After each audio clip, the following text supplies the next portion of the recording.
Hey babe, what's up? Just going through your videos here, watched them, made some notes on them. So, a few things I've noticed is this, honestly, your squats are getting much better.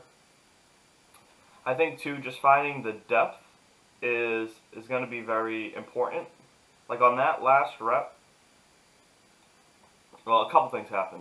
So, first, your knees end up, let's see, not that rep, it's the next one. Your weight ends up shifting forward a little bit once you start hitting the hole. Like right there, I'll show you again. And that's a direct result of just going too deep. So you'll see your knees right there. It's super subtle, but once you squat, you know, your knees need to be set, and pretend like there's a pane of glass in front of your knees that you can't touch. And you know, getting depth right is the hardest part of the squat, and I think that's why it's the most difficult lift to master.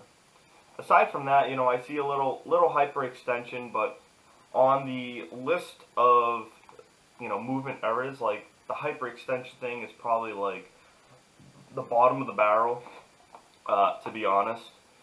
But yeah, so just keep your abs tighter, and you know, the more you squat, the better your squat depth is going to get, the better you're gonna feel. So, you know, I'm being a little nitpicky, but just being aware of this stuff, it's gonna clear up over time, and that's how this works. You know, the athlete needs to learn how to do the movement, and it just takes time and practice. I think the second set here was your best set.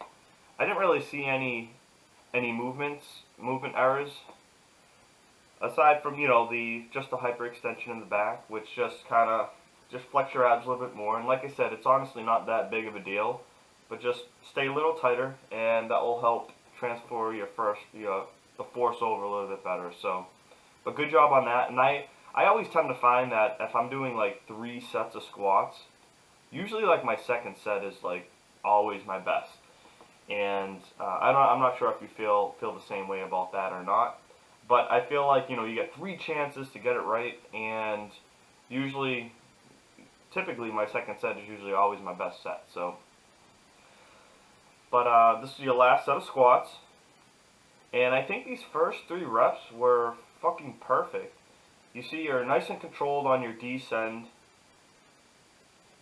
and I mean, that last one, you rushed that into the hole a little bit. And I'm just gonna break that 1 rep down. You know, that was a little funky, and I'll tell you my theory why.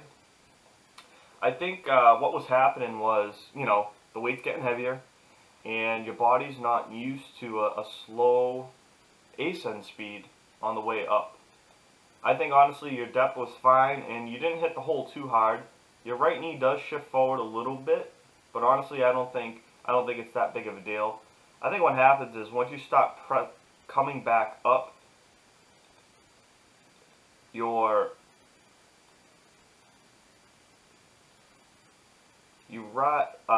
rise your chest a little bit early,